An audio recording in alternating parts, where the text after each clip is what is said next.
My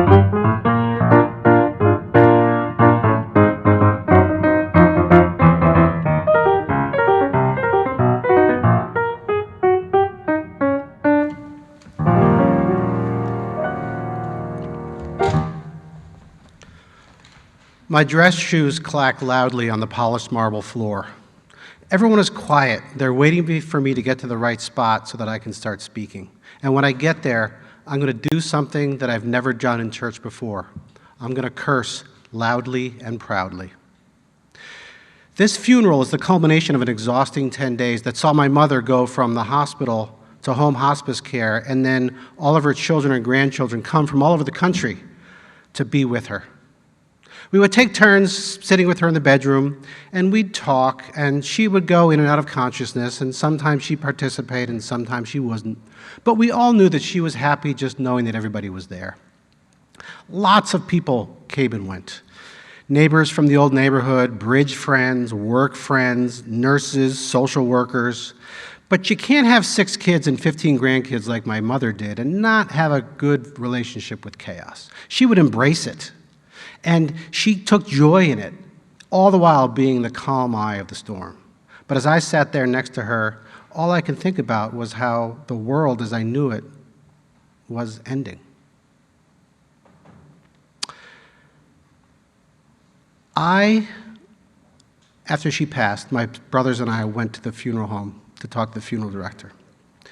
He gave us some platitudes of condolence, and then he tried to sell us some really expensive memorial items. My brothers and I spent a lot of time saying no. My mother was a frugal woman, and we wanted the funeral to reflect who she was as well as her wishes. To prepare the eulogy, I talked to my brothers and sisters, and I talked to their kids about what memories they had of my mother. And my niece, Mary, she told me a story about how she had been sitting and talking with her cousins about when they were little, and they used to play in the lobby of my parents' condominium complex. And it was a big space, so it was good when you're little because you can run around and you can make a lot of noise, and it was fun. But it was a big place, and it was kind of echoey, and a lot of the residents, they didn't really like the fact that these little kids were running around. So while Mary was playing with her cousins once, she was about 4 years old, this woman, a resident, walked up to her and waggled her finger in Mary's face and said, "You are an ugly, horrible little girl." And Mary said, "What kind of a person says that to a little kid?" "A real bitch," my mother says. Everyone thought that she was sleeping, but she wasn't. She heard it. And that's not the normal language for my mother, but it shows how protective she was of her family. And I knew as soon as I heard that story, I needed to include it in the eulogy. I grew up going to that church every Sunday, and I hated every minute of it. It took me a while to figure out why, but I realized it was the rampant hypocrisy.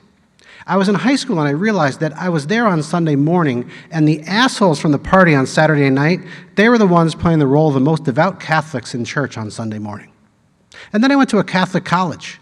You could drink as much vodka as you wanted there, but condoms were forbidden. And then the president of that college, he got into trouble because he had an affair with his secretary. And oh, did I mention he was a priest? And this is, of course, before the sex scandal became public.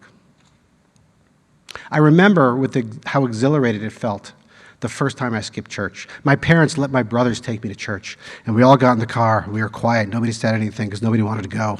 And we drove to the church, and when we got to the church, we kept on going, and we went for a hike, and it felt great. Sure, I suffered crippling guilt later on, but for that 1 second, I just felt liberated. It's just that all the masses were all about depressing things, and I couldn't understand why we had to focus on death and the sins and confession, which was this whole other level of hell. So we're at the funeral now. And just before we're getting ready to start, the funeral director comes up to me and he says, I have to tell you something. I forgot to mention this before, but the Monsignor, he wanted me to tell you that this is a mass. So when you tell the eulogy, you have to be respectful. So no bad language, and you need to keep it on time. I'm just about to go into my mother's funeral, and the Monsignor, via the funeral director, is trying to tell me what I can and can't say about my mother. Now I relish more than ever that I'm going to say the word bitch with gusto in that big old church. And I mount the steps to the pulpit, and down before me, I see all of my family and so many friends. and I start the eulogy, and I start telling some anecdotes that I think do a really good job of telling everybody what a wonderful woman my mother was. And then I get to the part, the story with the B word. And I take a deep breath, and I don't tell it. Maybe it's because I couldn't. I mean, it was a eulogy, and it's not supposed to be about me and my relationship to the church, but maybe I'm just telling myself that. Maybe I couldn't tell it because that was a line I just couldn't cross. Maybe I couldn't say that word in church with the Monsignor right next to me because I just couldn't do it, even if it was a story about my mother that made sense. I know that my mother would have said, if she could, that she was proud of me, because that's what moms do. But sons are supposed to be strong. And even though it's been almost 4 years, I can't stop thinking about the fact that in that very important moment, I wasn't strong enough. Thank you.